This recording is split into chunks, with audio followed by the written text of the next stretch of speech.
Well, hello there, and welcome. It's your buddy, Admiral Teag. And as my pal Captain Finity would say, if you have to pay for it, it's not really free. But if you have YouTube Premium for free this month, you can see fantastic World War II movie, A Bridge Too Far. This movie was deemed to be actually a self fulfilling prophecy at the box office when it got mixed reviews, and people didn't really like the movie that much, at least in America. Did a little better in Europe.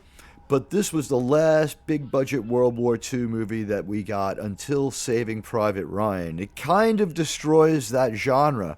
The ironic thing is it's a really good movie. It is filled with the actual real equipment or very, very high end reproductions that are an exact nature, right down to the uniform buttons or the color of the wood on the stock of the guns the Germans are using. There was still a lot of this stuff around in 1977 when this movie was made. They had the guns, uniforms, tanks, jeeps, planes, light armored cars, personnel carriers, and Panzerfaust, bazookas, flamethrowers, and other weapons of war that were used in World War II still sitting around in plentitude. And they add a reality to this movie that you just can't get with CGI. Filmed in the location where it happened at about the same time of year as the events happened, this movie is as close as they could get to reproducing the events of the book, which were the events as we saw them on the western side of World War II. So it was very important to get it right to the director, Richard Attenborough. The movie was pretty interesting and stars just everyone, and I'll let the trailer give you some of the information. Devastating battle of World War II. It was pretty dramatic. It was pretty devastating for the Western Front. This was about as bad as it got until the Battle of the Bulge, which was arguably a much harder time because this plan was just doomed. You can hear a lot of that great war movie music that makes this movie so good. It's called Operation Market Garden. Right? So that's what I've told you, and there are two components. Market is the airborne element, and Garden the ground forces. So they're going to launch a conventional attack to link up with the paratroopers and take these bridges up the River Rhine. This would get them through the Netherlands and into Germany, ending World War II by Christmas. This is one of the oldest and most horrible mistakes any general has ever made, ending the war by Christmas. And it seems to go back to the invention of Christmas because war is older than Christmas.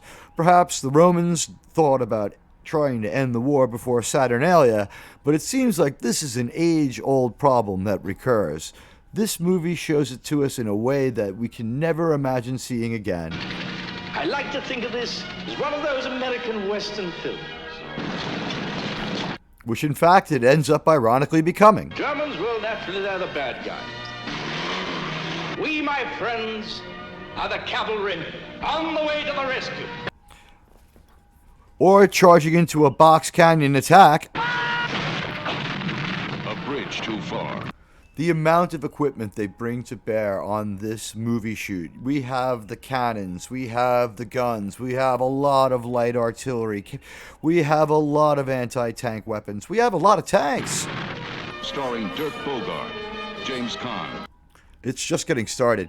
Michael Caine, Sean Connery, Edward Fox, These people are either major stars in Europe or America or both. Elliot Gould, Gene Hackman, You can hear these names. Anthony Hopkins, Hardy Kruger, And you can tell it's got some great war music, which is why I'm stopping it so much, because I'm going to get a copyright strike on the music. Laurence Olivier, There is everyone in this movie. Ryan O'Neal, Ryan O'Neal is this guy who he was married to Farrah Fawcett when she passed away. He is still around, big 70s actor, not the greatest, but he does a good performance in this movie. Robert Redford, You heard it right here. Maximilian Schell, Yup. Liv Ullmann, Take cover! And Anthony Hopkins, who doesn't even really get mentioned. Hannibal Lecter's in this movie in a front and center role. Don't you think that since we know that Arnhem is so crucial to their safety, they might know that too? Arnhem, the battle there, something to be remarked on. Gene Hackman, yet another member of this extraordinary international cast. The river river's wide and that the current is strong. You want to see the boats they used? You can see it in this movie. There's a little bit of trouble with the river scene. It's not the most perfect cinematic continuity, but it is again a close approximation of events as they happened, at the place where they happened, at the time of year that it happened, using the same equipment that was used, and blowing some of it up. Hail Mary, full of grace. When there's any more cheery information comes my way, I'll just be too happy to pass it along. We had information at the 11th hour that maybe the Germans had a lot more people and a lot more soldiers in the area we were going to attack than we had ever imagined leading up to it, and maybe we should call this big attack off. We see the people on the lowest level second guessing whether or not this attack could work. People who had important information, like the radio techs setting up the communications devices, wondering out loud if they're going to work at all. And that's not a concern. They're able to pass up the chain of command because this was an early technical army. The British Army especially was slow to adopt the technology in World War II. At least that's the way we like to tell it here in America. In the meantime, just think of this as on-the-job training. All of World War II was on-the-job training. They were using these things for the very first time. They're 36 hours behind schedule. They were also slaves to the clock. If anything went wrong, even if they were to succeed but too late, the plan would be, just absolutely a failure. And that's eventually what happens.